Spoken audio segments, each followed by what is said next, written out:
Bonjour et bienvenue à tous pour ce webinaire d'information organisé par le Handipact Nouvelle-Aquitaine, qui est un dispositif régional du FIP.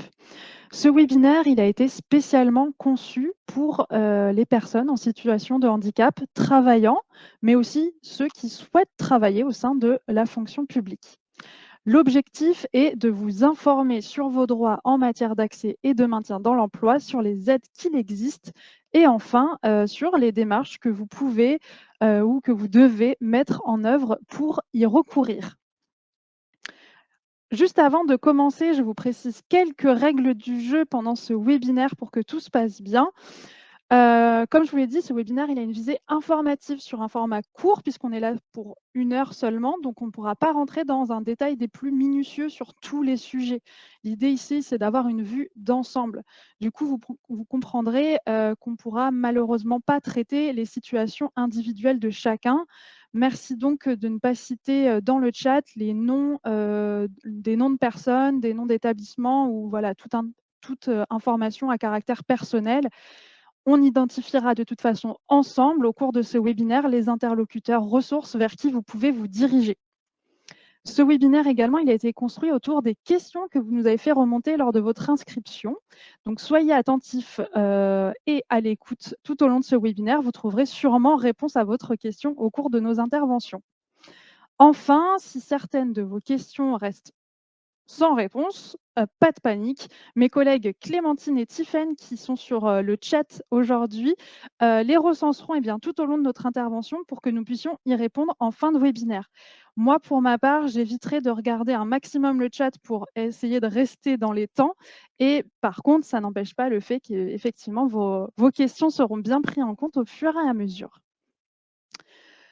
Vous êtes prêts? Alors c'est parti pour ce webinaire. Je serai accompagnée des 2 personnes que vous voyez là.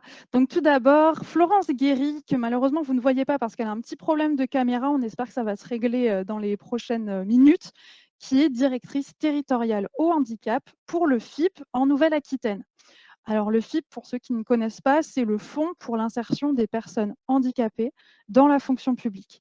On aura l'occasion de présenter cet organisme au cours du webinaire et surtout les aides qu'il met à disposition des employeurs. Ça, on le verra un petit peu plus loin. Ensuite, j'ai la chance aussi d'être accompagnée de Nathalie Constant, que certains connaissent parmi vous, puisqu'on a des participants de l'Université de Bordeaux, qui est correspondante handicap de cet établissement, comme vous l'aurez compris. Et donc, grâce à elle, on bénéficiera du regard d'un acteur ressource clé, incontournable pour les personnes en situation de handicap, le correspondant handicap. Et enfin, pour ma part, juste pour me présenter, je suis Emeline Simondé, je suis consultante au sein du cabinet ADO Conseil qui est spécialisé sur les thématiques emploi et handicap et je coordonne le Handipact Nouvelle-Aquitaine. Alors Florence, si on est toujours connecté avec vous via le micro, même si on n'a pas la caméra, je me tourne vers vous pour lancer le sujet du jour.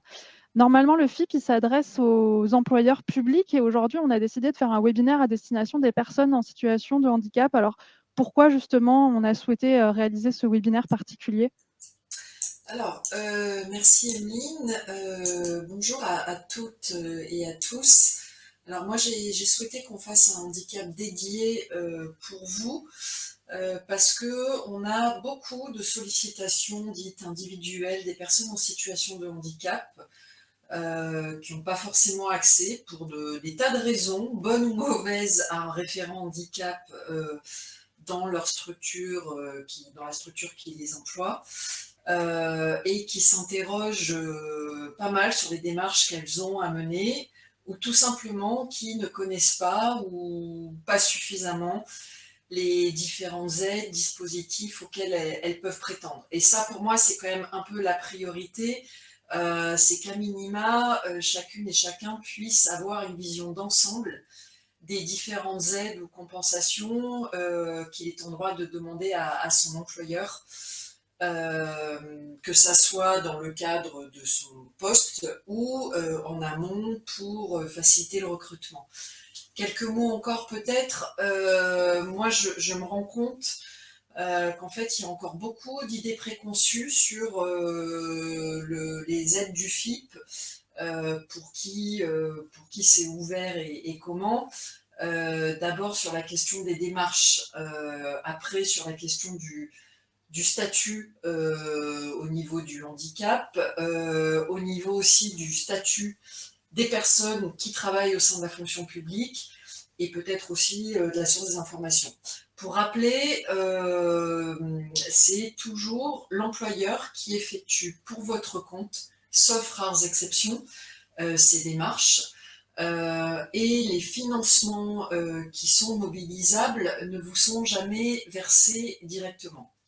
Après, moi, je me rends compte aussi que j'ai beaucoup de questions de personnes en situation de handicap qui me disent je ne suis pas fonctionnaire, est-ce que je peux prétendre à telle ou telle aide? Alors, bien évidemment, le FIP travaille pour les 3 fonctions publiques, mais au sein de ces 3 fonctions publiques, pour l'ensemble des catégories d'agents.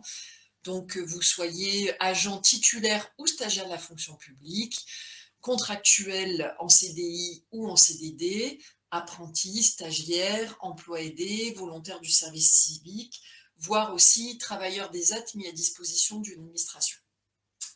L'autre parfois idée reçue qu'on a, c'est que les aides du FIP ne sont pas que pour les bénéficiaires de l'obligation d'emploi et vous pouvez avoir certains dispositifs qui sont aussi ouverts aux personnes qui sont dites aptes avec restriction, même si j'aime pas beaucoup ce terme.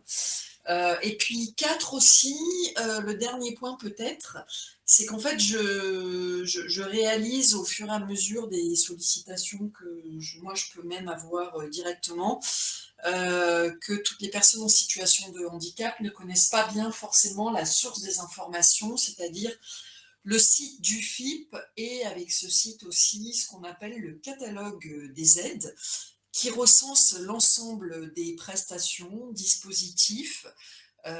Chaque aide, je veux dire, est libellée et précisée en mentionnant à chaque fois qui, comment et dans quelles conditions, avec quel justificatif vous pouvez y avoir droit. Donc c'est aussi pour ça qu'il m'est apparu absolument voilà, nécessaire d'avoir ce webinaire. Et je pense aussi que en fonction des questions, des remontées que vous pourrez avoir, puis moi aussi au gré un peu des évolutions des différentes situations, voir l'opportunité éventuellement de refaire peut-être un lien suivi de ce premier webinaire. Merci beaucoup Florence. Effectivement, un webinaire nécessaire, utile puisqu'on l'a vu, hein, au niveau du nombre des inscrits, on avait quasiment 300 inscrits, un peu plus. Maintenant, vous êtes une centaine de participants et d'autant plus qui regarderont en replay. Donc, l'initiative du FIP, à mon avis, est appréciée aujourd'hui. J'en viens à vous présenter un peu le programme pour cette heure qui arrive. Alors, pour commencer, nous balayerons les droits principaux en matière d'emploi des personnes en situation de handicap en passant, eh bien, pardon, par les droits communs. Désolée, je perds ma voix au fur et à mesure. En passant du coup, pardon, par les droits communs, c'est-à-dire ceux qui concernent tout le monde, et les droits spécifiques, c'est-à-dire ceux qui sont réservés aux personnes ayant une reconnaissance administrative de leur handicap. Dans un deuxième temps, nous verrons que les employeurs, ils sont incités à participer à un modèle de société inclusif via l'obligation d'emploi des travailleurs handicapés et que le FIP est là pour les accompagner. Et cet accompagnement, concrètement, il se traduit notamment par le financement d'aides. Ces aides, elles ne sont pas accordées automatiquement. Il faut que votre employeur en fasse la demande. Et pour qu'il en fasse la demande, eh bien, il est utile que vous lui communiquiez vos besoins. Nous vous aiderons ainsi à visualiser un peu ensemble les principales aides qu'il existe pour que vous puissiez devenir davantage acteur de votre accompagnement et peut-être aller au-devant de votre correspondant handicap, des personnes en interne pour leur demander une aide spécifique. Et enfin, nous vous présenterons eh bien, les interlocuteurs ressources et notamment le correspondant handicap qui est là pour vous accompagner dans ces démarches. Alors, démarrons tout de suite avec notre premier chapitre qui concerne eh bien, vos droits du commun au spécifique avec un quiz que vous allez pouvoir retrouver dans votre onglet sondage en bas à droite de votre écran, puisque contrairement à la petite vidéo de présentation au démarrage du webinaire, la plateforme a un tout petit peu changé, donc maintenant c'est en bas à droite. Je vous publie maintenant le sondage. Vous avez la possibilité de répondre du coup en bas à droite de votre écran sur l'onglet «C'est sondage» et la question qui vous est posée, c'est: «Quelle est la principale cause de discrimination en 2020 selon le défenseur des droits?» À votre avis, quelle est la principale cause de discrimination en 2020 selon le défenseur des droits? Entre ces 3 eh bien, propositions, vous avez le handicap, vous avez le sexe et vous avez l'origine. Je vous laisse quelques instants pour répondre. Le temps aussi de repérer, cet onglet sondage que vous allez pouvoir, utiliser à nouveau au cours de ce webinaire. Et bien sûr, si vous avez des réactions, des questions, n'hésitez pas à utiliser le chat. Ma collègue Tiffaine, peut répondre déjà à certaines questions et puis après on recensera certaines aussi pour la fin. Alors, en termes de résultats, vous êtes à environ 50, un peu plus, presque 60 sur le handicap, environ 25 sur l'origine et enfin 18 à dire le sexe. Et c'est bien la majorité qui a raison, c'est bien le handicap qui est la principale, cause de discrimination en 2020 selon le défenseur des droits et ce pour la 3e année consécutive. C'est loin devant l'origine puisque la discrimination est à 22,7 des saisines du défenseur des droits, l'origine à 14,5 et l'état de santé à 10,3. Pourtant, le handicap, c'est un critère de discrimination qui est prohibé au même titre que l'âge, le sexe ou encore les opinions religieuses ou politiques. Donc à savoir aussi qu'il existe 25 critères, là on vous en a donné quelques-uns, mais il en existe encore bien plus.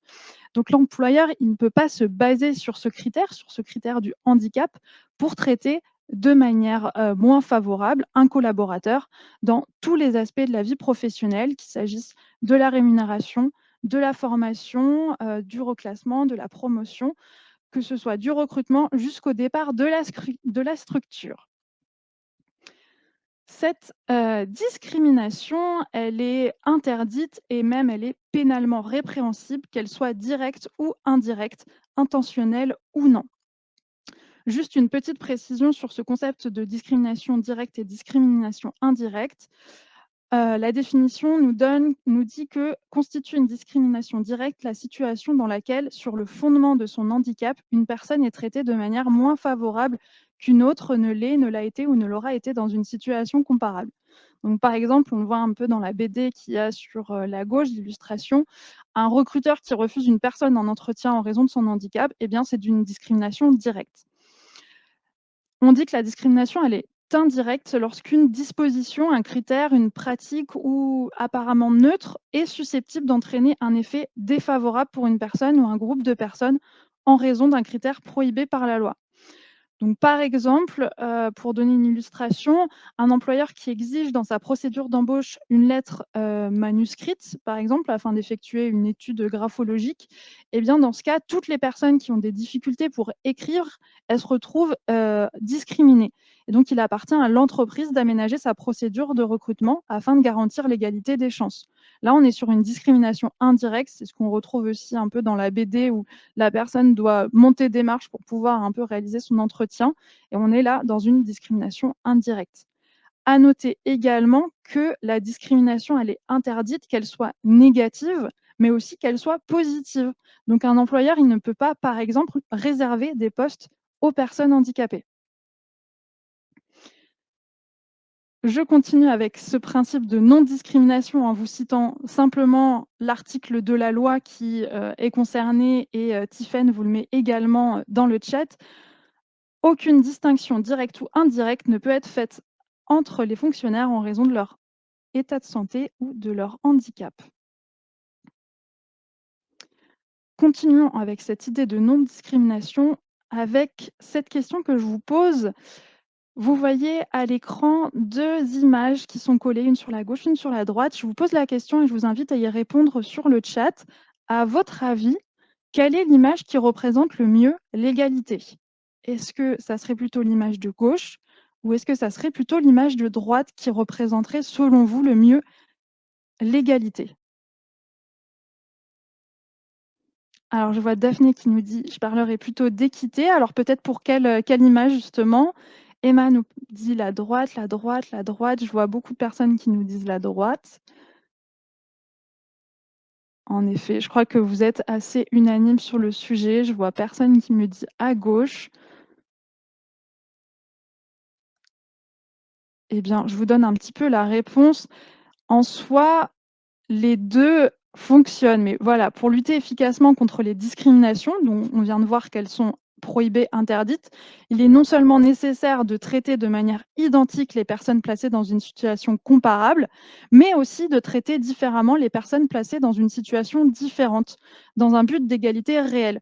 On voit ici que l'égalité sur son sens formel, on pourrait se dire que c'est de donner le même accès, au nombre de caisses à chaque personne, hem, peu importe la situation. Or qu'en fait, pour avoir vraiment une égalité réelle, effective, il faut prendre en considération la situation de la personne et donc il s'agit ici, eh bien, de prendre en considération la taille, des individus pour qu'elles puissent bénéficier chacune, eh bien, de la même vue du match.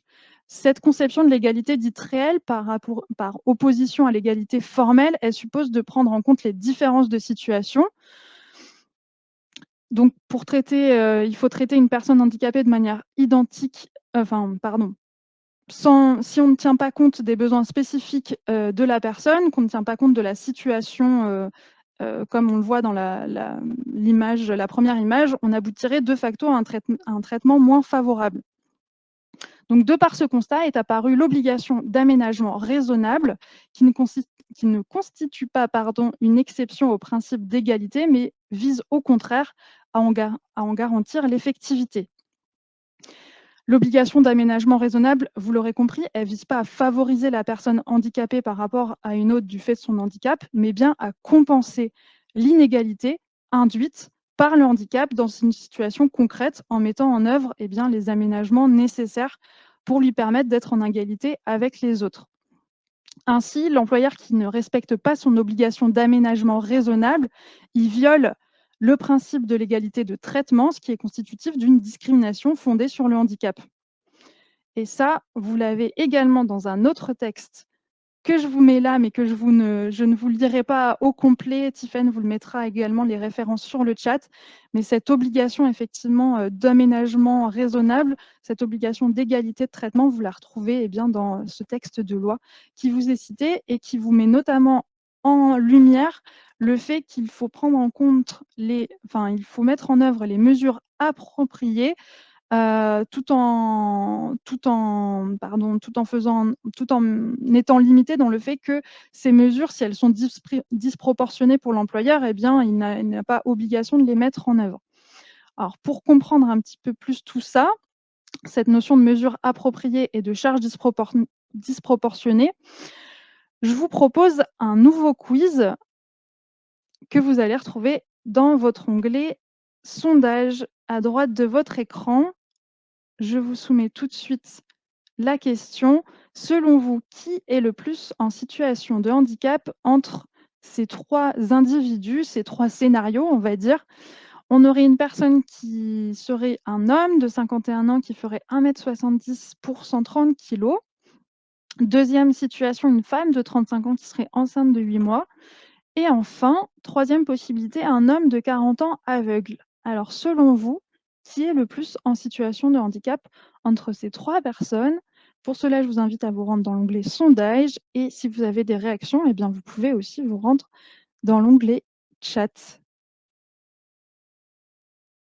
Je vous laisse encore quelques instants pour réagir. Vous êtes plutôt unanime sur le sujet. Vous nous dites à 70% un homme de 40 ans aveugle, 30% un homme de 51 ans qui fera 1,70 m et 130 kilogrammes et très peu, 4% sur une femme de 35 ans enceinte. Donc, je suppose que cette question, elle a dû vous tracasser et on voit aussi que les réponses sont disparates, hein, même si on a une majorité sur un homme de 40 ans aveugle. Qu'est-ce que ça veut dire? Ça veut dire que vous avez chacun une représentation différente des situations handicapantes. Alors pourquoi? Eh bien parce que le handicap, c'est pas une différence médicale, c'est pas une réalité vraie en toute circonstance, c'est l'environnement qui crée le handicap. Donc là, la question bien sûr était un peu biaisée puisqu'on ne vous donnait pas la situation. Donc vous comprenez bien que si on demande à un homme de 40 ans aveugle, par exemple, de réaliser un discours, il ne rencontrera pas forcément de difficultés particulières. Par contre, si on lui demande de relever les questions des personnes qui lèvent la main suite à son intervention, bah là, on le mettra en situation de handicap. Donc, on n'est pas handicapé 100% du temps, on est handicapé dans certaines situations. On a tendance à penser que le handicap, il est dans la personne, mais en fait, le handicap, il est bien lié à l'environnement qui lui est donné à un moment T. Donc, si je reprends notre obligation d'aménagement raisonnable, il faut comprendre qu'elle ne vise pas les personnes handicapées en général, considérées de façon abstraite, mais bien la personne handicapée prise dans son environnement de travail. Il ne s'agit pas de définir des mesures types par grande catégorie de handicap. Par exemple, un employeur, on lui dirait, si on lui donnait une liste, si vous avez une personne en situation de handicap visuel, vous devez faire ça, ça, ça, ça, ça. Ça dépend totalement de la situation. Donc, chaque personne aura un accompagnement différent et les mesures seront appropriées à sa situation. Il faut identifier la bonne mesure qui correspond aux besoins de chaque personne dans un environnement donné. Et alors, cette notion d'environnement est très importante puisque c'est elle qui définit finalement la notion de handicap. C'est elle qui définit le handicap selon la loi du 11 février 2005 que je vais vous lire et je crois que Tiffaine va aussi vous la mettre dans le chat. Cette définition, elle nous dit que constitue un handicap, au sens de la présente loi, toute limitation d'activité ou restriction de participation à la vie en société subie dans son environnement par une personne en raison d'une altération substantielle, durable ou définitive d'une ou plusieurs fonctions physiques, sensorielles, mentales, cognitives ou psychiques d'un polyhandicap ou d'un trouble de santé invalidant. S'il y a bien quelques informations clés à retenir dans ce texte de loi, dans cette définition du handicap donnée par le législateur, c'est bien toute limitation subie dans son environnement en raison d'une altération de fonctions diverses. Donc on a bien cette idée de limitation qui est liée à l'environnement, et c'est pour ça qu'on a ce changement de paradigme qui change finalement la sémantique, mais c'est pas juste une histoire de mots, c'est vraiment la compréhension du handicap qui a changé à travers cette loi. On ne parle plus de personnes handicapées, mais bien de personnes en situation de handicap. C'était pour vous faire comprendre cette idée d'aménagement raisonnable et de charges disproportionnées ou non. Puisqu'on vient de vous donner la définition du handicap, peut-être que certains pour vous, c'est aussi l'occasion de vous dire, je suis concernée, que puis-je faire? Alors Nathalie, vu que vous avez, c'est votre métier finalement d'accompagner au jour le jour les personnes en situation de handicap. Pourquoi est-ce qu'il est important pour les personnes concernées d'avoir une reconnaissance administrative du handicap? Qu'est-ce qu'ils peuvent faire en la matière? Et qu'en est-il aussi de la confidentialité dans tout ça? Alors, bonjour Emeline, merci de m'accueillir. Bonjour à toutes et tous. Donc, effectivement, alors à l'Université de Bordeaux, on a fait le choix, en fait, de donner comme porte d'entrée principale pour les agents donc, qui souhaiteraient monter un dossier de reconnaissance, l'accès aux assistantes sociales. En fait, tout simplement parce qu'elles sont pour nous les mieux placées pour prendre en compte toutes les problématiques que peut rencontrer l'agent en lien direct ou indirect avec sa situation de handicap. Et elles peuvent ainsi renseigner et orienter sur l'ensemble des possibilités d'accès aux droits, tout en garantissant, de par leur fonction, cette confidentialité qui effectivement est souvent très importante pour l'agent qui commence à faire ses démarches. Bien sûr, l'agent, il a le choix de la personne ressource pour l'accompagner à monter son dossier. Ça peut être l'assistante sociale, mais ça peut être aussi moi-même, au titre de correspondante handicap, ou le médecin du travail. Donc, lorsque l'agent souhaite être accompagné, on le renseigne très exactement sur comment compléter ce fameux dossier. Voilà, on lui fournit le dossier, il n'a pas besoin d'aller le retirer, on lui fournit, on l'explique et on l'aide et on l'accompagne pour le remplir. Bien entendu, ce qui est important quand même à savoir, c'est que l'agent, il a toujours le choix de se déclarer ou pas une fois qu'il a ce justificatif de la part de la MDPH ou tout autre justificatif de bénéficiaire de l'obligation d'emploi, parce qu'il n'y a pas que la RQTH. Il n'y a il n'y a pas de lien en fait entre la MDPH et l'employeur. Ce qu'il faut savoir aussi, c'est que seul l'agent recevra à son domicile ce justificatif. Aucune information médicale n'apparaît non plus dans ce document. Et s'il souhaite faire connaître sa situation de handicap, il peut bien entendu aller vers son référent ou son correspondant handicap pour ce faire, qui va lui expliquer en quoi consiste cette déclaration qui est vraiment purement administrative auprès de l'employeur et les droits que cette reconnaissance ouvre auprès de son employeur. À savoir qu'à l'université, ce document, il est transmis donc au gestionnaire des ressources humaines pour qu'il soit ajouté au dossier administratif au même titre que tous les éléments de carrière de l'agent. Moi, je le fais suivre également au médecin du travail parce qu'il est important que le médecin ait cette information pour qu'il puisse programmer le suivi annuel de l'agent. Pardon. Et en fait, enfin, j'ajoute cette information dans notre outil de gestion ressources humaines. C'est bien à l'agent, au final, de faire le choix d'informer ou pas son responsable hiérarchique, son N+1, de sa situation déclarée de bénéficiaire de l'obligation d'emploi. Ce que, bien entendu, moi, je lui conseille lors de notre entretien vivement de faire. Merci beaucoup Nathalie. On comprendra aussi au cours du webinaire pourquoi c'est intéressant aussi d'avoir cette reconnaissance administrative, notamment pour avoir accès à certaines aides du FIP, même si Florence nous a reprécisé en introduction que ce n'était pas obligatoire pour toutes. On vous avait mis également dans le support un peu ce cheminement pour avoir cette reconnaissance. Vous l'aurez compris, à l'étape remplissez-le avec votre médecin traitant, ça peut tout à fait être fait, comme vous le disiez Nathalie, et bien avec le correspondant handicap, l'assistante sociale, le médecin du travail. Donc en interne, vous avez aussi vos propres ressources.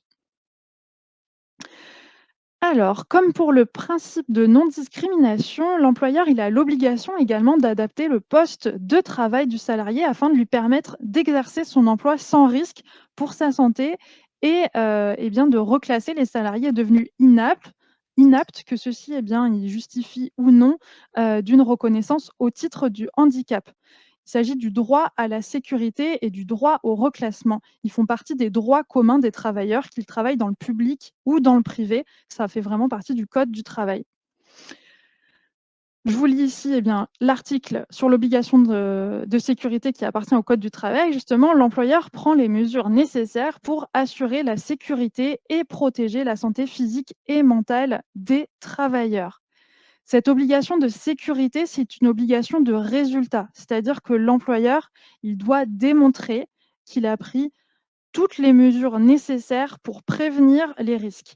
Lorsque l'aménagement nécessaire, il représente une charge disproportionnée, comme on a pu le voir tout à l'heure, ou qu'aucun aménagement n'est possible et que l'état de santé du travailleur justifie un changement de poste, il a alors l'obligation de reclasser le travailleur. C'est l'obligation de reclassement pour inaptitude. Alors là, je vous lis à nouveau l'article qui concerne cette obligation. Lorsque le salarié est déclaré inapte par le médecin du travail à reprendre l'emploi qu'il occupait précédemment, l'employeur lui propose un autre emploi approprié à ses capacités. Attention, l'obligation de reclassement, ce n'est pas une obligation de résultat, c'est-à-dire que l'employeur, il n'est pas tenu de reclasser le salarié dès lors que le reclassement, il est impossible. C'est une obligation de moyens renforcés, c'est-à-dire que l'employeur, il doit prouver qu'il a effectué des démarches actives et loyales de reclassement en lien avec les préconisations du médecin du travail. Ça peut passer par une mutation, un aménagement de poste, un aménagement du temps de travail ou encore la mise en place du télétravail, par exemple. Et alors, précision, puisque là, on parlait du cadre général, dans la fonction publique, à l'obligation de reclassement s'ajoute pour l'employeur l'obligation de proposer une période de préparation au reclassement lorsqu'un fonctionnaire est reconnu inapte aux fonctions de son grade. La PPR, donc c'est la période de préparation au reclassement. Désolée, je vais essayer d'éviter les acronymes. Elle a pour objet de préparer et le cas échéant aussi de qualifier à travers des formations son bénéficiaire pour l'occupation de nouveaux emplois qui seraient plus compatibles avec son état de santé. Je vous lis l'article également, l'article 9 de l'ordonnance du 19 janvier du 19 janvier 2017, le fonctionnaire reconnu inapte à l'exercice de ses fonctions a le droit à une période de préparation au reclassement. Alors cette période, elle dure maximum 1 an, ça a un petit peu modifié, parce qu'on a des nouveaux décrets qui sont sortis, là, le 24 avril, donc on est un peu plus souple maintenant sur, les périodes, la période de commencement, la période de fin, mais on rentrera pas dans le détail, aujourd'hui. Mais voilà, il faut savoir que cette période existe, qu'elle dure environ 1 an et qu'elle est assimilée à une période de travail effectif et c'est l'occasion, eh bien, pour le fonctionnaire, reconnu inapte aux fonctions de son grade, de construire un nouveau projet professionnel, de faire des stages d'immersion, mais aussi de se former. À savoir que l'ensemble de ces obligations que je viens de vous citer et droits, ils ne requièrent pas d'avoir une reconnaissance administrative du handicap. Il est toutefois important que je vous souligne, puisqu'on est sur ce sujet-là, que ces obligations, ces droits, ils seront d'autant plus étendus si la reconnaissance existe. Puisque, eh bien, cette reconnaissance du handicap, elle permettra à votre employeur, par exemple, de pouvoir mobiliser des dispositifs, des acteurs ressources qui sont spécifiquement réservés aux travailleurs handicapés. Même si, le catalogue du FIP propose beaucoup, d'aides déjà qui ne sont pas, réservées, aux travailleurs, avec, une reconnaissance administrative du handicap. Nathalie, j'avais intitulé, ce chapitre «Le maintien dans l'emploi avant tout». On a quand même beaucoup de questions justement sur la retraite anticipée et le temps partiel. Est-ce que ça vous va de nous faire un petit focus sur ce sujet-là, même si malheureusement on ne pourra pas rentrer dans un détail des plus profonds? Oui, merci. Oui, alors je vais essayer, mais effectivement, ce sont des questions récurrentes, hein, auxquelles les correspondants handicap, voilà, ils sont souvent sollicités sur ces questions de retraite. C'est très compliqué d'y répondre en fait, parce que chaque situation est vraiment particulière et doit être abordée en tant que voilà, chaque étude est individuelle en fait. Donc, ce qu'il faut savoir, c'est qu'en fait, il y a deux possibilités de départ anticipé à la retraite. La première, c'est en fait, les fonctionnaires en situation de handicap, ils peuvent, sous certaines conditions, être admis à la retraite avant l'âge légal. Donc, le fonctionnaire handicapé peut bénéficier d'un départ anticipé dès 55 ans, mais sous réserve de remplir plusieurs conditions cumulatives, dont des conditions de durée d'assurance minimale en fonction de l'âge de départ, tout régime confondu, depuis la reconnaissance du handicap, et des conditions également de durée d'assurance cotisée minimale pendant la situation de handicap. Il faut également qu'un taux d'incapacité soit reconnu d'au moins 50%. Ou alors avoir été reconnu travailleur handicapé avant le 31 décembre 2015. Voilà, donc ça, c'est des conditions bien particulières. Moi, je vous invite à consulter quelques sites. Alors, Emeline, on pourra peut-être diffuser ces adresses, mais vous avez le site info-retraite.fr qui pourra pas mal vous renseigner. Et puis, pour les titulaires de la fonction publique, également sur votre site ensap.gouv.fr, voilà, vous allez pouvoir retrouver pas mal de renseignements. Dans tous les cas, moi, je conseille aux agents que je rencontre de renseigner ce fameux compte ENSAP sur leur situation particulière. Ce qu'il faut savoir, c'est qu'au final, l'employeur, il n'a jamais la décision finale, hein, et que c'est bien le régime des retraites qui décide de cette possibilité de départ. Donc, la première possibilité, c'est dans le cadre d'une retraite anticipée avant l'âge légal. Et puis, il y a une deuxième possibilité, c'est une retraite anticipée pour raison de santé dans le cadre d'une inaptitude. Donc là, c'est bien après avoir étudié toutes les possibilités d'aménagement, parce que comme le disait Emeline, hein, la priorité, c'est quand même le maintien dans l'emploi dans les meilleures conditions possibles. Donc, on va tout faire en amont pour arriver à maintenir dans l'emploi. Mais malheureusement, parfois, après avis d'une commission de réforme ou du conseil médical, la personne peut se retrouver en inaptitude totale et définitive à reprendre toute fonction. Et à ce moment-là, effectivement, le fonctionnaire peut être mis d'office ou à sa demande à la retraite anticipée pour invalidité. Voilà. Donc, je ne vais pas vous donner tous les détails parce que de la même manière, voilà, il y a beaucoup de conditions à remplir. Moi, ce que je vous conseille effectivement, c'est de toute façon de vous rapprocher de vos gestionnaires en ressources humaines et puis de vos référents au sein des services des pensions qui pourront vraiment étudier avec vous très précisément votre situation. Merci beaucoup Nathalie, c'est un sacré challenge que je lui ai demandé là parce que la question des retraites anticipées est vraiment très complexe. C'est vraiment des cas individuels et donc il y a Tiffany qui vous a mis sur le chat plusieurs ressources utiles, des sites sur lesquels vous pouvez calculer vos durées d'assurance, etc. Vous avez aussi un webinaire qui a été très bien fait sur les handicaps qui dure 1h30 pour vous donner une idée de la synthèse qu'a réussi à faire Nathalie en quelques minutes. Donc voilà, si vous voulez aller plus loin sur ce sujet, il y a vraiment beaucoup d'éléments qui sont beaucoup plus complets sur ce point-là. Nathalie, je ne sais plus si vous aviez fini sur le temps partiel aussi? Non, alors effectivement, on avait mis l'hypothèse aussi de parler du temps partiel de droit, notamment pour les personnes en situation de handicap. Donc, si vous êtes handicapé relevant de l'obligation d'emploi, vous avez le droit de demander à travailler à temps partiel, après avis du médecin du travail. Donc, ce qu'il faut savoir, c'est que l'administration ne peut pas refuser le passage à temps partiel. L'agent peut demander ce temps partiel jusqu'à 50% de son temps de travail et il peut le renouveler tous les ans.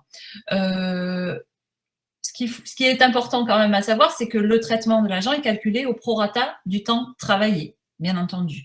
Ensuite, il y a une deuxième possibilité, c'est le temps partiel que l'on dit thérapeutique.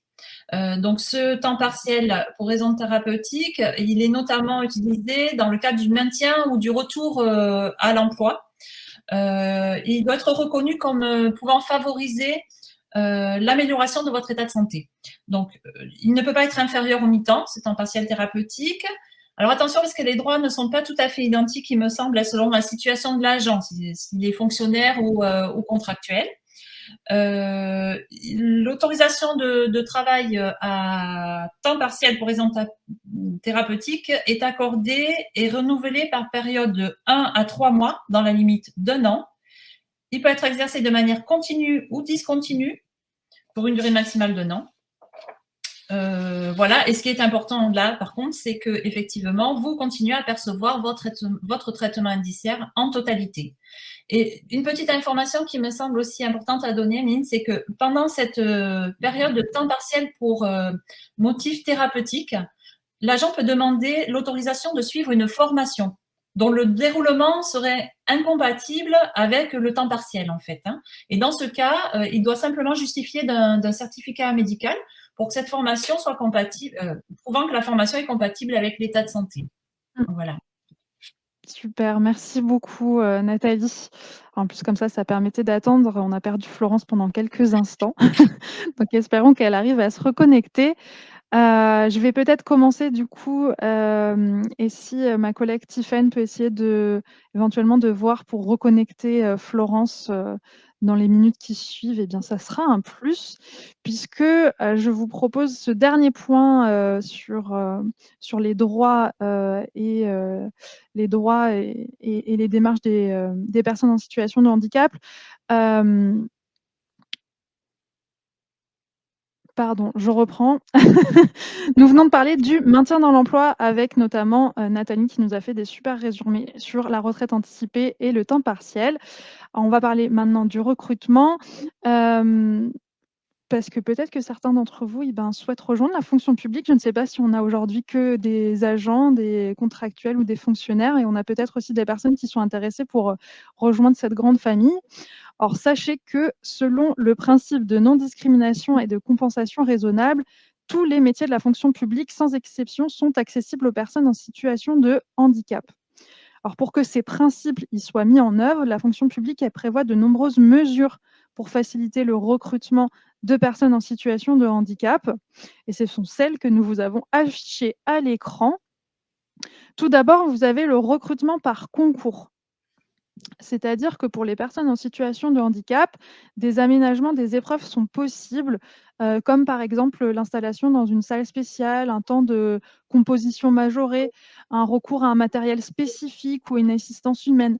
Et pour cela, pour avoir accès à ces aménagements des épreuves, le candidat doit en faire la demande en amont et c'est la décision, elle revient au jury du concours. Il est possible que le jury ne soit pas favorable à l'aménagement, mais normalement, dans la plupart des cas, cet aménagement se fait réellement. Donc, ce recrutement par concours, c'est une voie d'accès de droit commun pour tout le monde. Il existe également une voie d'accès spécifique et dérogatoire réservée aux personnes en situation de handicap. C'est le deuxième carré que vous voyez au milieu de votre écran en haut. C'est le contrat donnant vocation à titularisation. Il est permis par l'article 27 de la loi du 11 janvier 1984 pour la fonction publique d'État et la fonction publique hospitalière et l'article 38 de la loi du 26 janvier 1984 pour la fonction publique territoriale. Concrètement, le candidat, il postule à une offre d'emploi et le recrutement, il se fait en contrat à durée déterminée, renouvelable une fois, qui est généralement de 1 an. Et à l'issue de cette période contractuelle, l'agent, il est titularisé si son évaluation est positive. Et bien sûr, ça concerne l'ensemble des catégories, qu'il s'agisse de la catégorie A, B ou C. Là, c'était pour la voie dérogatoire. Vous avez également l'apprentissage, qui est une voie mobilisable supplémentaire pour recruter dans la fonction publique, pour être recruté dans la fonction publique. C'est une formation en alternance qui dure de 14 à 48 mois maximum. Et ces contrats, ce qui est intéressant, c'est qu'ils sont accessibles aux personnes en situation de handicap à partir de 16 ans et sans limite d'âge, contrairement aux autres, au reste de la population. Donc, il n'y a pas de limite d'âge. On peut avoir accès à cet apprentissage à tout moment de sa carrière. Et la rémunération de l'indemnisation en tant qu'apprenti, elle est prise en charge à hauteur de 80% du salaire chargé par le FIP. Donc, pour l'employeur, ça peut être vraiment un très bon moyen de recruter, de se lancer dans une dynamique de recrutement de personnes en situation de handicap. À noter également que dans les évolutions récentes avec la loi de la transformation de la fonction publique, on a une expérimentation qui ouvre la possibilité aux personnes handicapées qui sont bénéficiaires d'un contrat d'apprentissage dans le secteur public d'être titularisées dans la fonction publique directement derrière. Donc on a encore, on va dire, une voie d'accès dérogatoire, mais pour l'instant, c'est une expérimentation, ce n'est pas ancré dans le temps, mais pour l'instant, en tout cas, elle existe. Encore une autre voie de recrutement, le service civique, que vous voyez là, en bas de votre écran. Donc il s'agit concrètement d'un engagement volontaire d'une durée de 6 à 12 mois au service de l'intérêt général, et qui représente au moins 24 heures hebdomadaires. À savoir que ce service civique, il est accessible à tous les jeunes de 16 à 25 ans et jusqu'à 30 ans pour les jeunes en situation de handicap. Donc encore une fois, une mesure qui a été mise en faveur des personnes en situation de handicap à travers cet accès à ce dispositif un peu plus accessible plus dans la durée. Et là encore, on a une aide sur l'employeur en termes de rémunération, donc ça peut encore être un argument supplémentaire à donner. Vous avez également les contrats PEC qui se destinent aux personnes sans emploi qui rencontrent des difficultés sociales et professionnelles particulières d'accès à l'emploi, donc notamment les demandeurs d'emploi en situation de handicap. Ces orientations, eh bien, si vous êtes actuellement concerné par ces critères, vous pouvez en parler à votre conseiller Pôle emploi, mission locale ou Cap emploi, qui pourra faire qui pourra vous renseigner sur les contrats PEC et qui sont encore une fois un dispositif qui est favorisé pour l'employeur en termes de rémunération, puisqu'il y a une prise en charge de 65% pour les personnes en situation de handicap jusqu'à 30 ans. Voilà pour ce chapitre-là, qui devait être présenté par Florence malheureusement, mais peut-être qu'elle pourra compléter si elle arrive à nous rejoindre.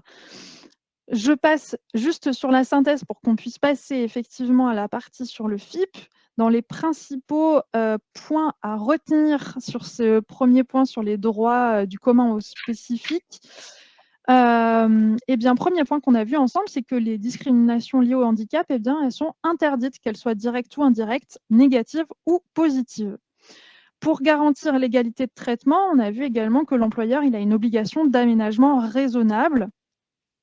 Et enfin, pour garantir le maintien dans l'emploi avant tout, qui est vraiment l'idée principe de l'ensemble quasiment de tous les dispositifs et lois qui sont en vigueur, l'employeur il a une obligation de sécurité, de reclassement pour inaptitude et il doit proposer une période de préparation au reclassement aux fonctionnaires. Et enfin, juste pour remettre un point dessus, nous avons vu que grâce à la reconnaissance administrative de votre handicap, ces obligations et droits sont étendus puisqu'elles donnent notamment accès à votre employeur à des aides et des soutiens supplémentaires. Et justement, passons à notre nouveau chapitre sur l'obligation d'emploi des travailleurs handicapés. Juste quelques chiffres pour vous donner une idée. En France, en 2020, il y avait 2,7 millions de personnes reconnues handicapées, soit 6,5% de la population totale des 15-64 ans. C'est assez massif. Et encore, ce chiffre, il ne tient pas compte des personnes qui ne disposent pas de reconnaissance administrative, puisque beaucoup de personnes eh bien, pourraient en bénéficier, peut-être que vous en faites partie, mais soit eh bien, il y a un manque d'informations sur le sujet, soit il y a aussi un sentiment de manque de légitimité pour démarrer les démarches de reconnaissance de handicap, ça peut arriver. Donc, n'hésitez pas à aller voir eh bien, les professionnels dans vos établissements pour en parler si vous êtes concernés. Peut-être que effectivement, vous pouvez bénéficier de cette reconnaissance. Elle est primordiale, pourtant cette reconnaissance, puisqu'elle permet d'être reconnu comme bénéficiaire de l'obligation d'emploi. C'est ce que nous allons voir juste après. Qu'est-ce que c'est cette obligation ? Cette obligation d'emploi, c'est l'obligation pour un employeur, qu'il soit privé ou public, ça concerne les deux, pour un employeur d'une structure de plus de 20 salariés, d'employer au moins 6% de personnes en situation de handicap. Les employeurs qui ne respectent pas cette obligation de 6%, eh bien, ils doivent verser une contribution à l'AGFIP via l'URSSAF dans le privé ou au FIP dans le public. Et ce sont ces contributions qui ne sont pas des amendes, qui sont des contributions qui vont permettre de financer les aides et les accompagnements vers et dans l'emploi des personnes en situation de handicap. Eh bien, donc Florence et Nathalie vont vous parler dès maintenant, puisqu'on vient de retrouver Florence parmi nous, puisqu'on passe sur notre chapitre avec le FIP. Florence, vous nous entendez bien ? Oui, oui, je vous entends. Je suis vraiment désolée. Visiblement, j'ai des petits couacs de réseau. On va le dire comme ça, pudiquement. Oui, je voulais peut-être rajouter, alors parce que je vous ai quand même entendu sur super. effectivement. Vous m'entendez bien là ? Très bien. Très bien, ok, super. Sur la question des recrutements, au-delà des différents modes de recrutement, d'aménagement, et peut-être retenir simplement peut-être un point. Certains sont vraiment dans le cadre de la fonction publique indépendamment du FIP. Le FIP est là pour aider et sécuriser les parcours et le FIP fait un effort extrêmement important sur la question de l'apprentissage où au-delà de la prise en charge à 80% de la rémunération de l'apprenti, sachez aussi que ça peut être effectivement un mode de recrutement dans la mesure où vous avez aussi des incitations financières quand il y a la pérennisation de ce recrutement.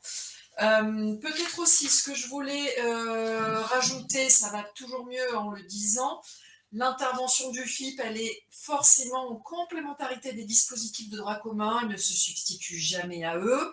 Si un employeur vous dit « moi je suis désolée mais j'ai pas les moyens pour vous aménager votre poste, donc soit le FIP fait quelque chose mais moi je peux rien faire », sachez que l'employeur, l'obligation minimale, c'est de son ressort.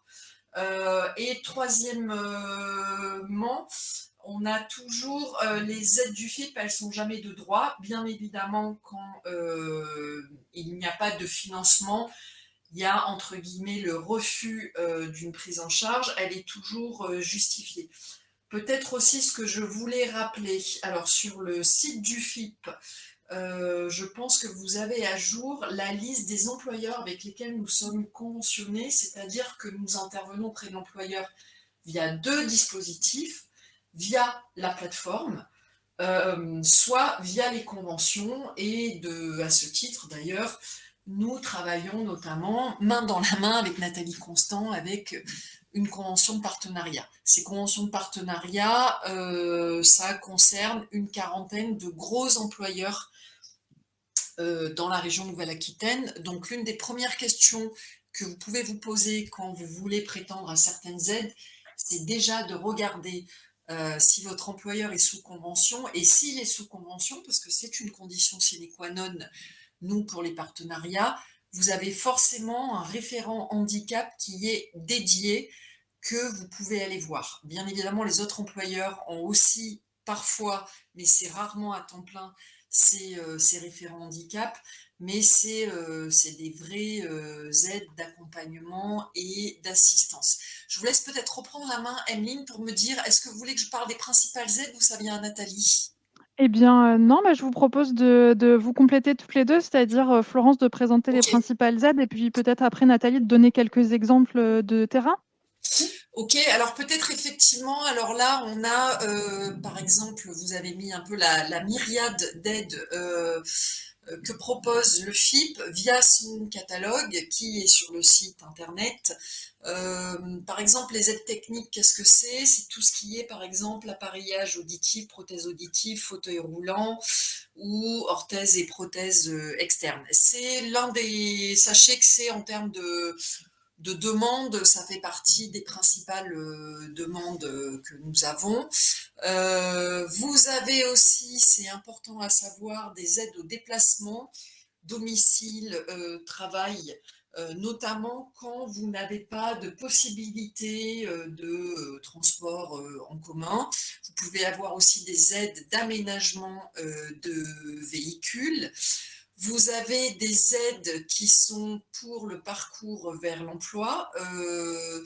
Vous avez notamment dans ce cadre-là, par exemple, des auxiliaires de vie qui peuvent accompagner notamment lors de l'entrée en emploi.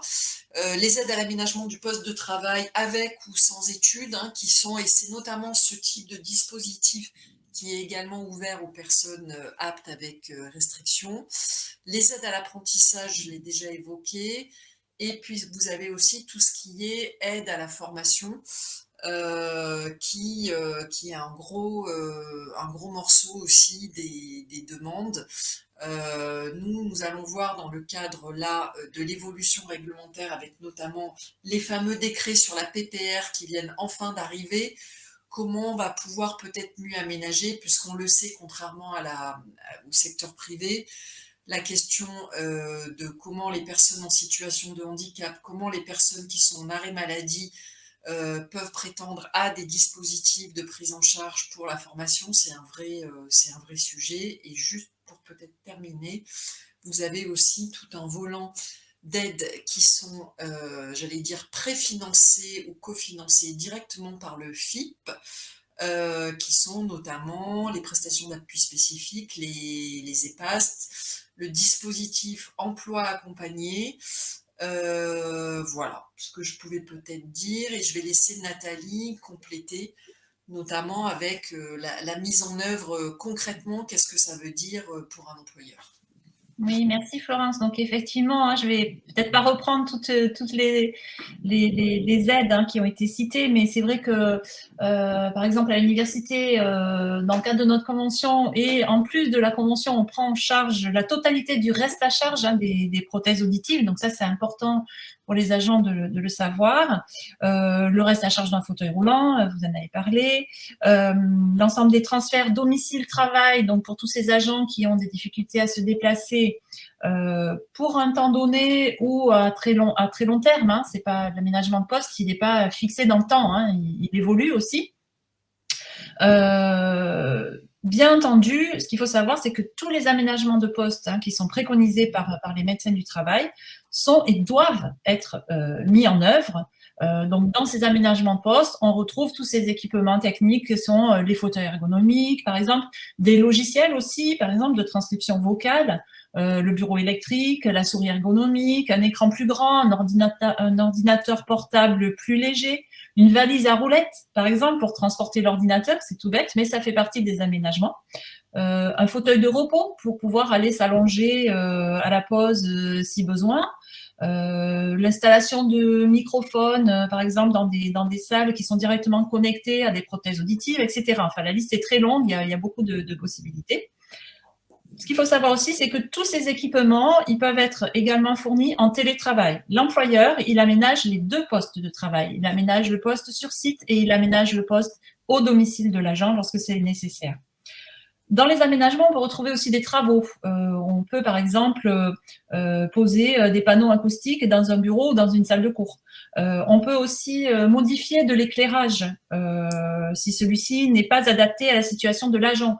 Moi, j'accompagne des agents qui ont des troubles, on va dire plutôt cognitifs, et qui ne supportent pas l'éclairage qu'il peut y avoir dans leur bureau. On travaille à changer ce type d'éclairage. Par ailleurs, comme l'a dit aussi Florence, on peut faire appel à des auxiliaires de vie professionnels qui sont recrutés pour accompagner certains de nos agents qui ne peuvent pas effectuer certaines tâches. Un exemple, une doctorante qui travaille dans un laboratoire et qui ne peut pas utiliser une machine en particulier parce que le bruit de cette machine ne lui convient absolument pas. On va recruter un auxiliaire de vie professionnelle pour aller exécuter ces tâches à sa place. On a aussi la possibilité, effectivement, de faire appel à un tuteur ou une tutrice dans le cadre des formations. Parce qu'effectivement, on s'est rendu compte aussi que parfois, suivre des formations collectives, pour certains, c'était trop compliqué. Donc, on a la possibilité de solliciter des tuteurs ou des tutrices qui vont prendre en charge cette formation de manière individuelle. Donc, de la formation sur des outils dont l'agent a besoin pour travailler, mais on parlait tout à l'heure aussi d'accès à la formation dans le cadre de l'évolution professionnelle, dans le cadre de concours, par exemple. De la même manière, on peut mettre en place ce type de formation individuelle. Une chose importante également, c'est que ce qu'il faut savoir aussi, c'est que tous les agents en situation de handicap n'ont pas forcément besoin d'aménagement non plus. Et puis parfois, l'aménagement, il n'est pas forcément obligatoirement lié à un financement. L'aménagement, il peut être purement organisationnel aussi. Donc là, c'est bien le rôle aussi du correspondant handicap d'aller travailler avec les structures, avec les responsables pour essayer d'envisager une organisation parfois un peu différente du travail pour permettre à l'agent notamment de cumuler au mieux le travail et les soins.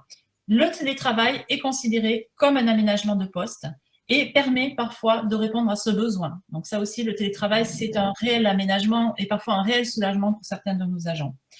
À l'université, on a aussi la possibilité pour les enseignants, par exemple, de bénéficier de modulation de leur service d'enseignement. Et en contrepartie de ce nombre d'heures d'enseignement à la baisse, ils vont pouvoir effectuer d'autres fonctions plutôt administratives. Voilà, donc plein de possibilités. Tous ces aménagements, ils sont préconisés par les médecins du travail, qui peuvent faire appel donc à une ergonome, nous à l'université, qui se charge de faire des études de poste, de l'agent, mais également à l'université, on peut s'appuyer sur l'intervention de Cap Emploi via ces prestations spécifiques décrites par Florence, voilà, qui sont des PAS, des EPAS et de l'emploi accompagné, qui permet à l'établissement de bénéficier d'expertise en regard expertise un peu plus poussée en regard vraiment de la situation et la pathologie de l'agent. Voilà. L'objectif principal et essentiel, c'est bien de mettre toutes les chances de notre côté pour le maintien dans l'emploi de l'agent dans les meilleures conditions possibles. Merci beaucoup Nathalie. Vous l'aurez compris à travers les interventions de Florence et de Nathalie qu'il y a beaucoup d'aides possibles, beaucoup d'interventions, beaucoup d'accompagnement possible, de nombreux prestataires aussi, et que finalement le prestataire, c'est un peu le correspondant handicap, c'est un peu le chef d'orchestre dans tout ça qui va vous permettre aussi de vous y retrouver, de vous conseiller au mieux. Donc voilà, on ne pourra pas rentrer plus en détail que cela. Déjà, il est 15h02 et déjà, je vous préviens, on risque d'avoir 10-15 minutes de retard. Mais voilà. Oui, juste peut-être ce que je voulais compléter avant d'oublier. Bon, au-delà de tous les dispositifs que vous retrouverez sur le catalogue, hein, je vois qu'il y a une question sur les PSOP. A priori, alors vous avez des éléments sur le site du FIP, et puis je crois, enfin on regardera, mais il me semble qu'on a déjà fait des webinaires dédiés dessus. Ce qui est aussi important, c'est que parfois, moi, j'ai des demandes de personnes qui me disent, écoutez, moi, je me suis tournée vers le service RH qui en sait rien de comment je peux monter mon dossier. Sachez, c'est pas automatique, mais que, par exemple, pour la fonction publique territoriale, si vous travaillez au sein d'une petite collectivité, vous avez les centres de gestion qui sont tous conventionnés avec nous, qui sont un peu notre bras armé et qui sont là pour aider, accompagner les petites collectivités sur ces spécificités. Donc, n'hésitez pas aussi à aller taper à la porte. Je sais bien que c'est pas forcément de votre ressort et que parfois il faut en faire plus que ce que vous pourriez finalement prendre un peu par la main l'employeur. Bon, c'est comme ça malheureusement, mais n'hésitez pas quand vous êtes dans des petites collectivités à leur rappeler qu'ils sont conventionnés avec les centres de gestion qui pour le coup ont tous des services dédiés sur ces questions-là en complément du Cap emploi. Absolument. Merci beaucoup Florence pour cette précision aussi sur cet acteur, hein, ressources pour la fonction publique territoriale. Tiffany vous a mis également dans le chat le catalogue d'intervention du FIP, hein, que vous pouvez très bien parcourir. Toutefois, eh bien, je vous soumets un quiz pour savoir comment ces aides sont mobilisées. Avec ce dernier quiz, et là, je vous invite à vous rendre dans l'onglet sondage pour une ultime fois. À votre avis, qui doit solliciter ces aides dont on vient de parler? Est-ce qu'il s'agit eh bien, de vous, c'est-à-dire si vous êtes une personne en situation de handicap? Est-ce que c'est votre employeur ou est-ce qu'il s'agit de votre médecin du travail ou votre médecin généraliste? Alors normalement, si vous nous avez bien suivi, la réponse est évidente, mais c'est l'occasion aussi de remettre un point dessus. Je vous laisse encore quelques instants. Et Florence, je vous laisserai répondre. Ça sera l'occasion de donner le périmètre d'intervention du FIP, puisque là, on a dans les répondants 55% qui nous disent votre employeur et encore 40% qui nous disent la personne en situation de handicap. Alors, mais c'est pas tout à fait faux non plus. Alors, puisqu'on a mis en ligne là le lien avec le catalogue, vous trouverez en page 13, ça serait trop simple hein, s'il n'y avait pas quelques petites exceptions. On a quand même néanmoins pensé aux personnes en situation de handicap qui ne peuvent pas s'appuyer sur leur employeur. Donc, ça reste exceptionnel. Mais une personne, un agent, je vais y arriver, peut quand même faire une demande directement auprès du FIP. Cette demande, elle se fait sur la plateforme. Sachez toutefois que c'est quand même, ça reste compliqué, mais si vraiment vous êtes à court de recours, vous pouvez faire vous-même ces démarches. Donc, mais la règle est quand vous allez voir votre employeur en lui disant, moi j'ai vu dans le catalogue que j'avais droit à une prise en charge transport domicile-travail, une prise en compte de ma prothèse auditive, une étude pour voir comment on peut aménager mon poste. C'est le job de l'employeur hein, de faire toutes ces démarches et encore une fois, il est accompagné. J'ai parlé de la fonction publique territoriale, j'ai aussi occulté le fait qu'on a aussi mis en place ce type de fonction avec la fonction hospitalière via ce qu'on appelle des RHM, c'est-à-dire des référents handicap mutualisés qui existent sur certaines régions et notamment Nouvelle-Aquitaine, qui sont aussi là pour, je veux dire, les petites structures, EHPAD ou établissements médico-sociaux.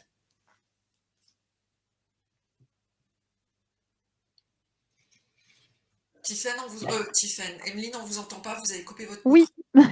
je viens de voir. Merci beaucoup, Florence. Je vous ai juste un rappel des principes d'intervention du FIP, hein, mais que vous allez retrouver sur le catalogue qu'on vous a transmis dans le chat. Pour faire ce rappel hein, qu'il s'agit d'un fonds employeur, le FIP. Donc normalement, le FIP n'intervient que en échange avec les employeurs.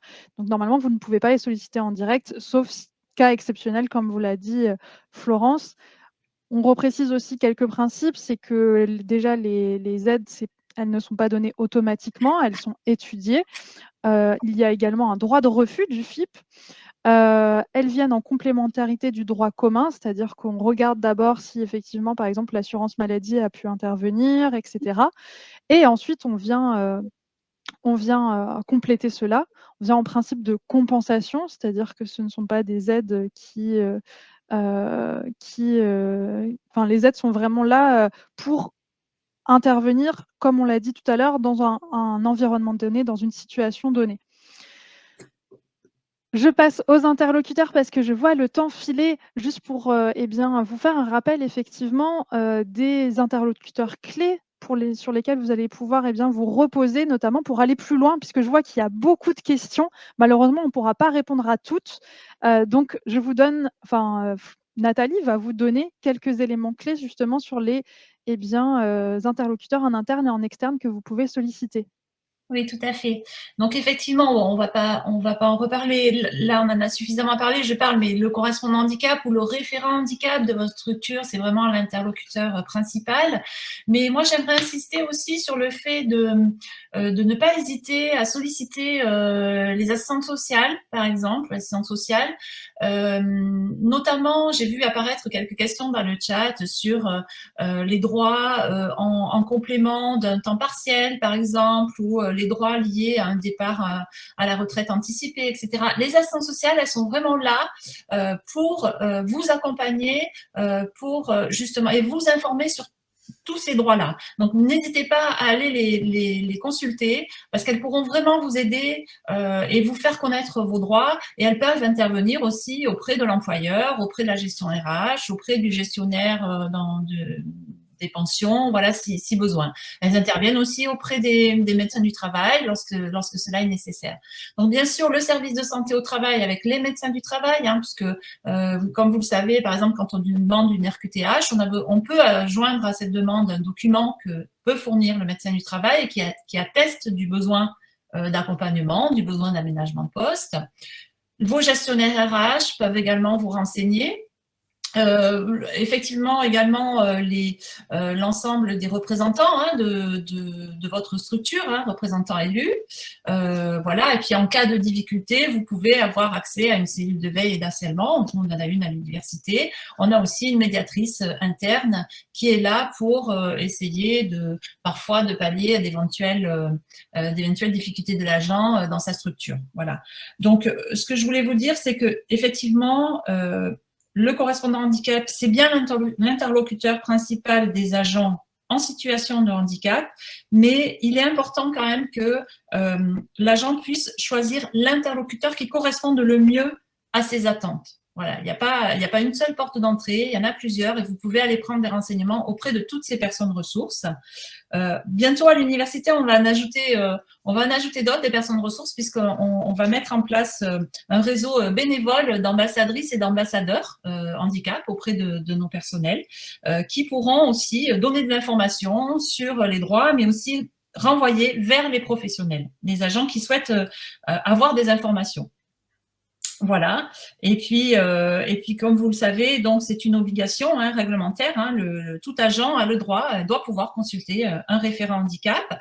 Et cet accompagnement, il ne se contente pas de l'aménagement de poste en fait, c'est-à-dire l'accompagnement de l'agent, il se fait tout au long de sa carrière. Donc, il doit se faire aussi sur toutes les actions en fait qui sont menées par l'employeur en matière d'accueil, d'insertion et de maintien dans l'emploi, mais aussi d'évolution professionnelle. Voilà. Emeline, est-ce que vous m'autorisez juste à répondre à une question? Ça me permettra de faire coup double sur le principe d'intervention. Mais bien sûr, Florence. Juste, je vois la question sur l'aménagement du poste en télétravail. Alors là, j'allais dire, c'est exactement pareil que si c'était un aménagement de poste sur le lieu de travail. Donc, même méthode, même process, votre référent handicap, médecine du travail, service RH. Et en fait, le FIP, il va pas, par exemple, vous avez besoin d'un nouvel ordinateur, le FIP, il va pas prendre en charge ce coût d'acquisition. En revanche, ça, c'est du ressort de votre employeur. En revanche, si, par exemple, vous avez besoin d'un écran qui soit adapté à vos difficultés visuelles, il va pouvoir prendre en charge ce surcoût. Voilà. Absolument. C'est oui, la notion de surcoût qu'il y avait dans le cadre d'intervention du FIP avec cette notion de compensation aussi, et ça se rejoint dans le télétravail. Le télétravail fait bien partie des aides sur lesquelles on peut accorder et qui font partie des aménagements. Là, on a vu les interlocuteurs en interne. Nathalie, est-ce que ça vous va de parler brièvement aussi de ceux en externe? Oui, tout à fait, pas de souci. Bah, la MDPH, effectivement, maison départementale pour les personnes handicapées, donc c'est bien auprès de cette structure que les personnes peuvent déposer leur demande d'ouverture de droit, hein, que ce soit la RQTH, mais aussi ces fameux taux, voilà, les fameux taux d'invalidité, pour connaître son taux, effectivement, d'invalidité, d'incapacité. Voilà, donc de la même manière, bien souvent, les assistantes sociales ont un lien direct avec la MDPH, donc d'où aussi l'intérêt d'aller voir une assistante sociale pour compléter ce dossier à déposer auprès de la MDPH, sachant que dans le dossier que l'on dépose auprès de la MDPH, il y a effectivement la demande de RQTH, mais il y a possiblement d'autres droits qui pourraient être ouverts en fonction de la situation de la personne. Donc, ce dossier est à étudier en priorité. Cap emploi en externe. Alors, Cap emploi, effectivement, une structure, tout le monde connaît Pôle emploi. Voilà, Cap emploi travaille sur le volet, effectivement, emploi des personnes en situation de handicap, mais également sur le volet maintien dans l'emploi des personnes en situation de handicap ou reconnues inaptes ou en reclassement.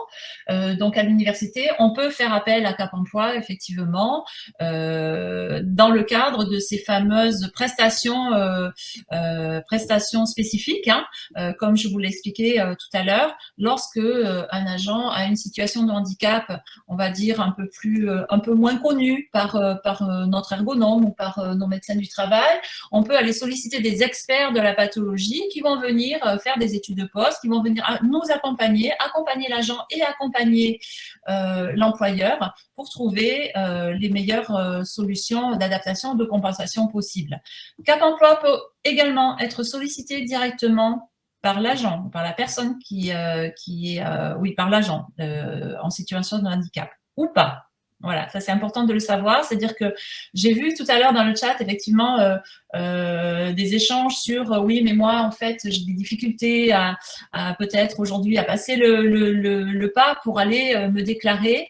Vous pouvez aussi solliciter des experts de chez Cap Emploi pour vous donner de l'information, pour vous sensibiliser, pour vous expliquer en quoi consiste la déclaration et pour vous accompagner dans ces démarches-là.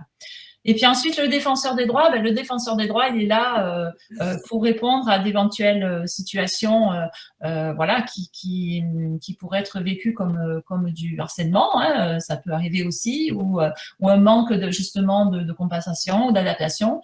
Tout le monde peut faire appel au défenseur des droits. Super, merci beaucoup Nathalie pour ces précisions. Moi, je vous partage également quelques ressources pour aller plus loin et après, on traite vos questions. Il était très ambitieux ce webinaire de durer 1 heure, il a duré 1h15. On reste encore quelques instants avec vous. Pour ceux qui doivent partir, je vous partage juste les ressources et après on reste pour quelques questions. Donc pour aller plus loin, je vous invite à découvrir le guide du défenseur des droits qui a été fait notamment sur l'aménagement raisonnable, qui est très complet, qui donne beaucoup de références de loi et qui permet surtout de comprendre la logique du législateur dans tout ça et qui donne des exemples concrets si vous voulez voir si oui ou non ça rentre dans le cadre de la législation. Bien sûr, vous avez le site et la chaîne YouTube du FIP qui sont très complets. Notamment, la chaîne YouTube du FIP vous donne accès à de nombreux replays de webinaires sur différentes thématiques et dont on vous a partagé déjà quelques contenus sur le chat. Vous avez par exemple un webinaire de 1h30 qui a été fait sur la retraite anticipée pour les personnes en situation de handicap. Donc vraiment, vous allez pouvoir aller beaucoup plus loin à travers ce site et cette chaîne YouTube. Concernant la RQTH, ou en tout cas les dossiers MDPH à remplir, on sait qu'ils sont peut-être compliqués à appréhender, qui sont assez denses, qui peuvent faire assez peur. Il y a une série de vidéos qui a permis de les vulgariser, on va dire, et de répondre aux différentes questions. C'est la série de vidéos Parlons droit. Il y a 3 vidéos. Elles durent chacune, je crois, 3 à 5 minutes maximum avec des acteurs qui sont connus et qui vous expliquent les différentes cases de ce dossier MDPH. Et bien sûr, depuis quelques temps, vous avez le site Mon Parcours Handicap, qui a été créé par le gouvernement en appui avec la Caisse des dépôts, qui vous renseigne notamment sur les droits, les démarches, les acteurs, les questions que vous pouvez vous poser sur le sujet du handicap. Par exemple, si vous êtes en conflit avec votre employeur, j'ai pu voir que certains n'avaient pas eu accès à des aménagements sur le chat. Ça fait partie des sites ressources sur lesquels vous pouvez vous appuyer pour savoir quels sont les interlocuteurs, quels sont les textes de loi, etc. Merci à tous d'avoir participé. On reste encore quelques instants si vous en êtes d'accord avec Nathalie et Florence pour répondre à quelques questions, mais pour ceux qui nous auront suivis et qui ne peuvent malheureusement pas rester, merci déjà beaucoup pour être restés jusqu'à maintenant. Il y a Tiffany qui vous a partagé dans le chat un questionnaire d'évaluation qui nous est nécessaire pour continuer à nous améliorer en continu sur ce type de rencontre. Je profite pour prendre quelques questions, sauf si Nathalie et Florence, vous en avez déjà repéré des auxquelles on n'a pas répondu. Oui, peut-être. Oui, alors j'ai vu une question là, de mémoire. Est-ce que le FIP il peut prendre en charge un aménagement de poste en vue d'une réintégration dans les services? Le FIP pour ça, une règle un peu bête et méchante, non, en fait, il faut que ça soit effectif. Je répondais parce que je voyais que l'employeur visiblement avait argué qu'il ne pouvait pas prendre ça en charge avant le retour de la personne, ce qui est effectivement vrai. J'ai vu aussi une question, me semblait-il, sur tout ce qui est un peu formation des managers. Je schématise. Oui, vous pouvez avoir des aides justement pour tout ce qui est session de formation, sensibilisation à destination, j'allais dire, de l'entourage, des collaborateurs, mais aussi des managers. Et c'est un des points qui reste sensible et sur lequel nous, quand on travaille avec ce qu'on appelle un grand employeur, une convention qui nous paraît indispensable. Et moi, pour tout vous dire, j'envisage de faire un peu des sessions de formation, sensibilisation qui soient vraiment dédiées à ce type j'allais dire, de catégorie, de niveau d'agent. Voilà les 2 questions que j'avais repérées en premier, mais je ne les ai pas toutes vues. Super, merci beaucoup Florent. Peut-être j'ai une question pour Nathalie qui date du tout début du webinaire avec une personne qui a déjà une RQTH et elle se demande si elle doit redéposer son dossier si elle voit que son état de santé évolue et qu'elle voudrait faire réévaluer son taux d'incapacité. Et oui. Oui, tout à fait. Oui, bien sûr, c'est conseillé. Lorsque l'état de santé évolue, on peut tout à fait ressolliciter la MDPH pour d'autres droits complémentaires, par exemple. Donc, sachant que effectivement, parfois, des agents sont déclarés au titre d'une pathologie et malheureusement se retrouvent avec plusieurs pathologies au cours de toute leur carrière. Donc, effectivement, il faut redéposer ce dossier auprès de la MDPH. Ce qu'il faut savoir aussi, c'est qu'au jour d'aujourd'hui, il est aussi possible d'avoir des RQTH définitives, ce qui n'existait pas il y a quelques années. C'est-à-dire que les RQTH, jusqu'à, je crois, c'était à 2-3 ans, on devait remonter un dossier tous les 5 ans. Aujourd'hui, on peut avoir, pour certaines situations de handicap, on peut avoir une RQTH définitive. Un conseil également, lorsque vous avez une RQTH avec une durée de vie limitée, en général, elle est plutôt sur 5 ans. Ce qu'il faut savoir aussi, c'est que si vous redéposez un renouvellement de demande de votre RQTH auprès de la MDPH avant la fin de la date limite de votre RQTH, vos droits ne sont pas clôturés. C'est-à-dire que si vous faites une demande de renouvellement, même si vous n'avez pas reçu la nouvelle RQTH, vos droits restent acquis. Voilà, jusqu'à la réception de la nouvelle RQTH. Donc ça, c'est important à savoir aussi. sachant que le dossier de renouvellement est souvent beaucoup plus simple à remonter que de refaire un dossier complet pour une nouvelle demande. Et c'est toujours intéressant d'anticiper un maximum en amont, puisque le traitement par la MDPH des dossiers peut être long. Donc, si vous savez déjà la date, enfin, vous connaissez forcément déjà la date de péremption de votre RQTH, voilà, commencer à remplir le dossier déjà 6 mois avant, ça peut vous aider à faire la transition de manière plus douce. Tout à fait. D'ailleurs, certains employeurs, et notamment les assistantes sociales, envoient ce type d'informations à leurs agents bien en amont, en les alertant, en leur disant voilà, ben, votre RQTH va se terminer à telle date, pensez à faire votre renouvellement. Voilà. On avait également une question sur la période préparatoire, enfin de préparation au reclassement. Quelqu'un qui nous demandait si cette période peut inclure, peut-elle préparer, pardon, à une reconversion hors fonction publique? Alors, bonne question. Déjà, là, on a des nets progrès sur j'allais dire, la mobilité interfonction publique. Je pourrais pas vous répondre avec certitude, ça c'est pas de mon ressort, mais j'en profite pour embrayer sur. Il y a une question sur la prise en compte ou pas. C'est un gros sujet, ça, du salaire pendant les arrêts maladie. Plus la prise en charge des formations. Et non, c'est aussi pour ça que nous incitons les employeurs à anticiper le plus possible si les personnes doivent rentrer dans une PPR, parce que dans ce cas-là, vous pouvez avoir une partie de la formation et du salaire qui est pris en charge. Ce n'est pas le cas, malheureusement, quand vous êtes en arrêt maladie. Donc, c'est un peu la loi de l'embêtement maximum. Pour la période préparatoire au reclassement, il me semble qu'il n'est pas possible de faire de stage, d'immersion au sein du privé, mais par contre, si vous faites des formations, etc., et qu'au final, vous ne trouvez pas dans la fonction publique, vous pouvez tout à fait aller dans le privé derrière. Ça, pour moi, il n'y a pas de contre-indication. Oui, en fait, la période de préparatoire au reclassement, elle prépare au reclassement. Donc, en priorité, quand on est fonctionnaire et titulaire de la fonction publique, elle prépare au reclassement en interne dans sa structure, on va dire, auprès de son propre employeur. Après, effectivement, il y a la possibilité de reclassement interfonction publique. À partir du moment où, de la même manière, on est titulaire, on peut prétendre aussi à une mobilité interfonction publique. Après, le fait de dire, bah oui, ça peut me préparer à aller postuler vers d'autres offres dans le privé, on va dire que c'est un petit peu plus complexe dans le sens où, à ce moment-là, on quitte quand même sa situation de titulaire. Donc, à voir dans quelles conditions, effectivement, ça peut être fait, si on peut être mis en disponibilité, voilà, ça, je n'irai pas jusque-là. Mais dans tous les cas, la PPR, elle est, à mon sens, elle est intéressante pour l'agent dans le cadre de son reclassement en interne à sa structure. De toute façon, on l'a vu, ça faisait partie des outils donnés pour maintenir la personne dans l'emploi malgré tout. Donc, effectivement, on essaiera d'abord de le faire dans l'établissement, ensuite dans la fonction publique, ensuite dans un autre établissement d'une autre fonction publique. Mais bien sûr, on préférera faire une reconversion dans le privé plutôt que de dire vous ne pouvez plus travailler, ça c'est sûr.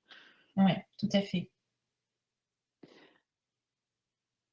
Il y a pas mal de questions auxquelles on a répondu au cours de route, auxquelles Tiffaine a aussi répondu, et je la remercie aussi pour son implication lors de ce webinaire sur le chat. Je regarde si jamais il y a encore une petite question à prendre, mais je pense que comme il est déjà 15h25 et qu'on a déjà bien duré...